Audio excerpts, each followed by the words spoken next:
Magandang araw mga katits, ipakikita ko tong boulders na ginamitan namin ng kumpas.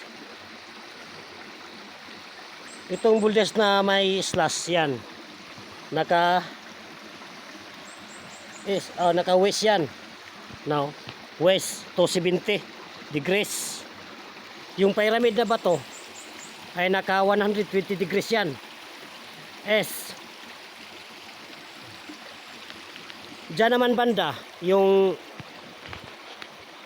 malaking bato dyan na ang kanyang hugis ay ulo ng ahas.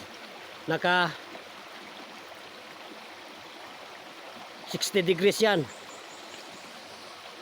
Northeast positioning. Galing sa slash na boulders. Yan, naka 30 degrees yan. Northeast yan. Yan banda. Diyan na mismo ang load. Diyan na mismo ang load, mga katiits. Yan na ba ito yan? Nasa gitna. Yan. Kusi marker yan. Kusi marker yan. Kusi marker. Yan. Malaking boulders na bato na ginawang kusi marker. O box marker yan. Klarong-klaro. Nasa gitna ng creek. Yan. Klaro-klaro. Ngayon, ipakikita ko tong marker.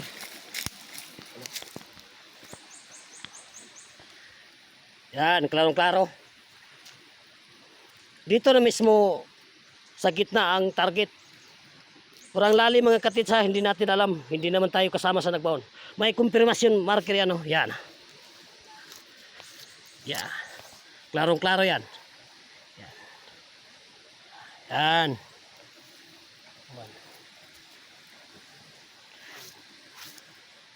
Dahil yan, malaking bato, naka